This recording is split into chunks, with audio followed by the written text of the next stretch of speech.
They're on, they're off. Many of the tariffs are punishing, creating a level of instability and uncertainty in our economy that we haven't seen since COVID. The president likes to speak about before. No, historically. When did we have a trade surplus? I'm not talking about the president. Historically. I think early, about 100 years ago. It was the Great Depression. It was a sign of what was going on. It was during the Great Depression. That's a direction none of us wants to go. $2,000 at least a year increases on goods. I'll give you an example of one. Bananas. What's the tariff on bananas? Americans, by the way, love bananas. We buy billions of them a year.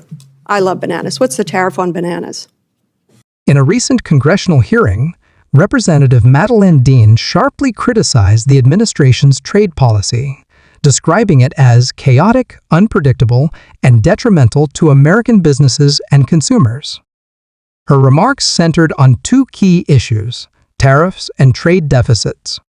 Tariffs taxes on imported goods have been imposed and lifted erratically, creating widespread uncertainty. Ms. Dean. Thank you, Chairman Rogers. Thank you, Ranking Member Meng. Thank you, Ranking Member DeLauro.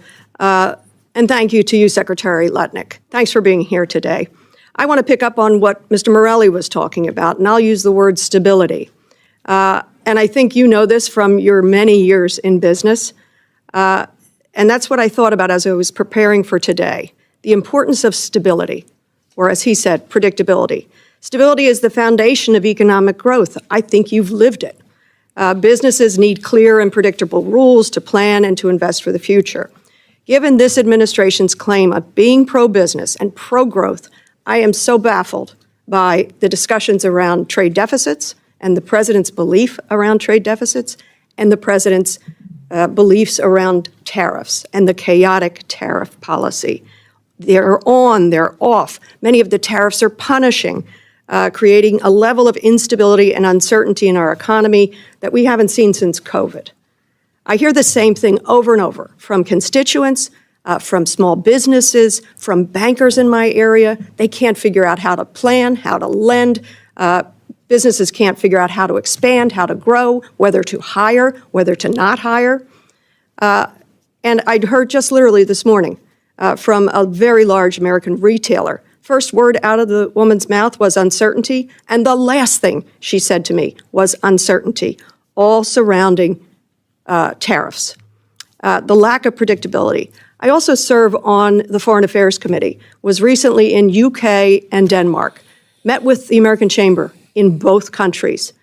Confused, uncertain, they can't figure it out. What in God's name is going on? We cannot plan to grow businesses. We cannot plan to grow growth and jobs. So I am baffled, absolutely baffled, by this administration's talk around trade deficits and tariffs. I fear the administration lacks a basic understanding of what a trade deficit is. I think many economists take issue with equating a country's trade deficit with any one country and its economic well-being. Some economists actually view a trade deficit as a sign of a country's economic health because it means we're purchasing more. For me, I have a pretty large trade deficit with my local grocer or my hairdresser. It's a good thing. It means I have money enough to get my hair done once in a while and to keep food on the table. It tells nothing about my overall financial position. Do you know when this country actually had a trade surplus, Secretary? We've had trade surpluses. The president likes to speak about before. No, historically. When did we have a trade surplus? I'm not talking about the president. Historically. I think early, about 100 years ago. It was the Great Depression. It was a sign of what was going on. It was during the Great Depression. That's a direction none of us wants to go. Tariffs. It's 90 days. We're going to have 90 deals in 90 days. Then there's a 90-day pause. Many of these tariffs, as they say, punishing. Tariffs on things that make no sense whatsoever. Where are we going to go with the remaining deals? I know of one deal that has been apparently resolved with the United Kingdom. We got 89 more deals to do in just a few more days. Businesses are struggling to plan for the future, unsure of what rules will apply next. Dean noted that even essential goods, such as bananas, which can't be grown in the United States, have seen price hikes due to tariffs, with American households facing an estimated $2,000 increase in annual costs.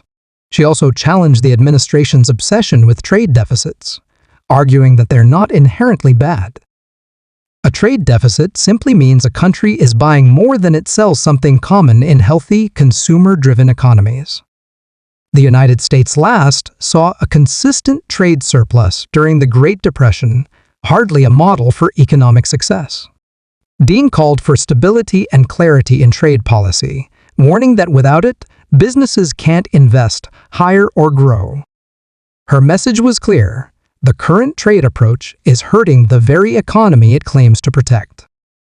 It's time for a policy grounded in economic reality, not political rhetoric. Where are we on those deals? We are in the midst of negotiations with dozens and dozens of countries. We could sign deals, but they're only going to get better as we negotiate them.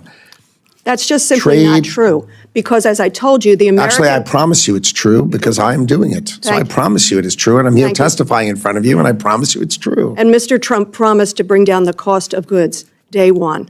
And what he has done through his trade deficit fixation and his tariff chaos has nakedly increased the cost of goods. The estimates are that for consumers in my area, suburban Philadelphia, $2,000 at least a year increases on goods. I'll give you an example of one.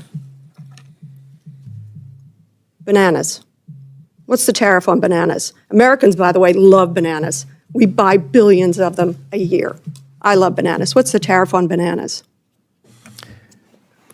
The tariff on bananas would be representative of the countries that produce them. And what's that tariff? Generally 10%. Correct, 10%. Walmart has already increased the cost of bananas by 8%. But as countries do deals with us, that will go to zero. As countries do deals with us, that will go to zero. But the cost is on the American consumer now and on the businesses with the confusion now. Mr. Secretary, I believe you know better. I believe you recognize that a trade deficit is not something to fear. I believe you know that predictability, stability is essential for businesses. I wish you would show that truth to this administration. And I yield back. Time of the gentlelady has expired. Do you mind, Mr. Chairman, if I make one quick comment to the end? Would that be okay? I'm sorry? Would you mind if I make one quick comment to the representative? Sure. Please. There's no uncertainty if you build in America and you produce your product in America, there will be no tariff. We can't produce bananas in America. So the concept of building in America and paying no tariff is very, very clear. We cannot build bananas in America. Time of the gentlelady has expired.